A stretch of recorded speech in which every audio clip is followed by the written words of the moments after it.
Don't forget to pray. But don't be ashamed to pray. And don't be too proud to pray.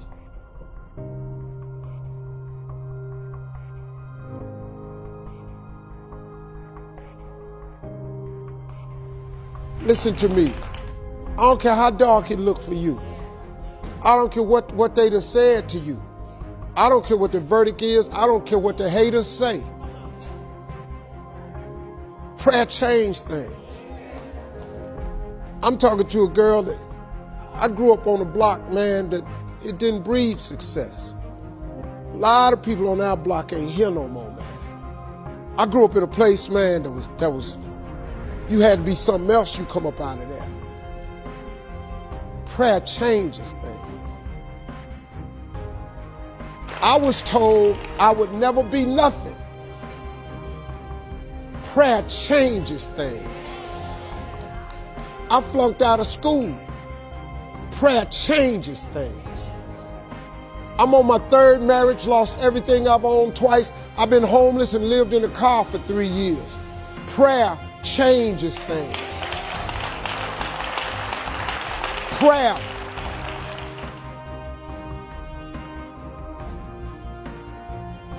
The cool thing about prayer is the one thing that's available to everybody at any given time.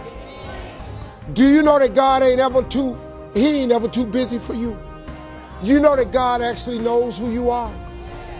Do you know that God actually created you to converse with him? Do you know that God would actually love to hear from you? You're not going to make it without God. If you've tried it so far, tell me how that's working out for you. It sucked, don't it? You need God. Don't you think I got here without him. I've needed him every step of the way. If it wasn't for God, I wouldn't even be standing here today. I'm telling you right now, you need God. You need to tell him that you need him. Quit being ashamed about it and worrying about who looking. Go somewhere by yourself today and tell God you need some help. Tell him that you're just tired of trying to figure it out for yourself. God has an incredible life for you. He really does. But you ain't gonna get there if you give up. You can't get to what God got for you if you stop. You can't get to what God got for you if you're afraid. Now I know taking chances is kind of fretful. But the best things in life is on the other side of fear. But one of the things that I've always done to help overcome my fears is I make my dreams bigger than all my fears. I have dreams that's so big that not getting there is just unacceptable. It doesn't make any sense for you not to have the life that you dream of. It does not make any sense. God really does want to use you as an example of what he can do. You just got to volunteer. But you got to be willing to go through something to get to it. Success ain't free. They ain't passing out money, man. Anybody sending none to your house. That ain't how this works. You got to go get it. But in order to go get it, you got to want something. You got to have vision boards.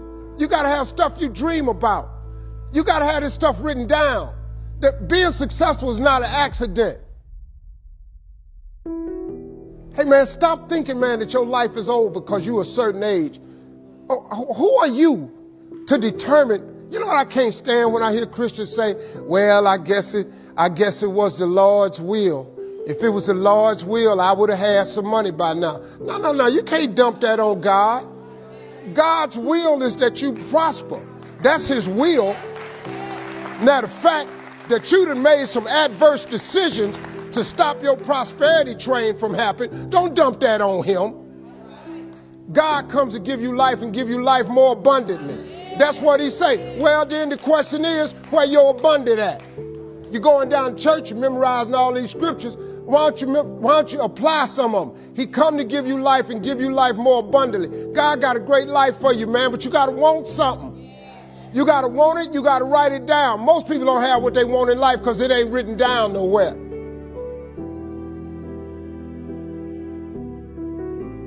This ain't no philosophy. This a fact. What you waiting on? Write it down. Put some faith on it. And then get ready to go to work. Sitting up and you can believe in God all you want, but if you don't work, man, it ain't going to happen. Because he told you that, though. He said faith without works is dead. I'm just asking you, man, to try something new. If you've tried everything, it ain't worked for you. I'm just asking you, just try writing it down. Just try writing it down. Go home and read Habakkuk 2:2 and see if you don't get the feeling he's talking to you. After you write it down, I want you to put some faith on it. When you put some faith on it, I want you to work for it. I want you to believe in your heart that you will have it. Now, you might not want this life. You might not want what it takes to get here. But if you want this life, you got to put in your work. You got to put it in. You got to stay prayerful. You got to never give up. You got to talk God every day. Now, if that ain't what you want to do, then good luck. You keep doing what you've been doing, you're going to keep getting what you've been going. All I ever asked God for was to let me eat. Let me sit at the table with the big boys. Take me from this homelessness that I'm in and fill my coffers with spoils. You know how much I have today? I have more than I ever thought I'd ever have. I got more. God done gave me more than I asked for because he got this thing he has called grace. Grace is, I wish I could buy it. You know, I wish I could buy grace, man. I was playing golf with an old guy that owns the Mayo Clinics. The Mayo Clinics, you know how much money you got to have to own all of them?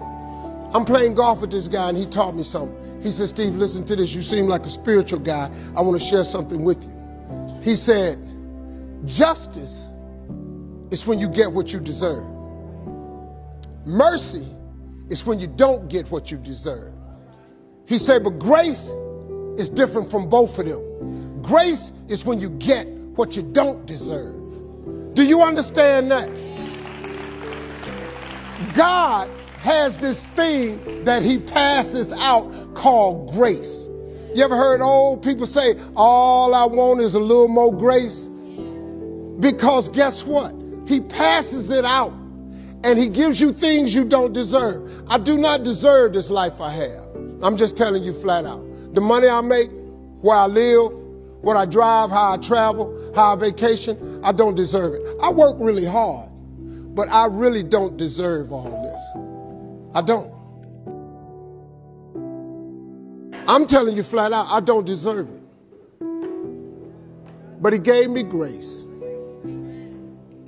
He let me survive homelessness. He brought me from dark, man. I've been out. Y'all don't know. I've been in it, man.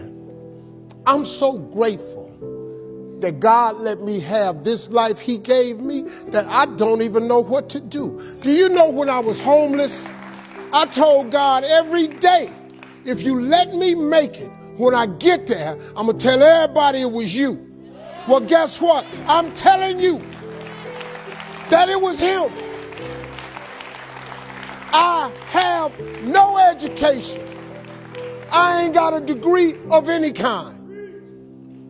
What you see today is a boy that come out the bottom who believed in him when it wasn't no sign of me getting over, who kept doing this thing that his mother taught him. She said, when it get dark for you and you can't find your way, and boy, I was lost. She said, don't forget to pray.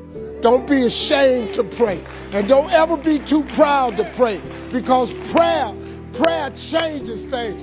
You have got to pray. You know what you ought to get? You ought to create your relationship with God. Because if you do that, he gonna put some grace on you. And he gonna give you some things you don't deserve. Then you won't need no education. You won't need to go and complete the program no more. You ain't got to go over here and ask nobody will they hire you. God takes you to places that you never ever thought you go. I never saw myself here, but that God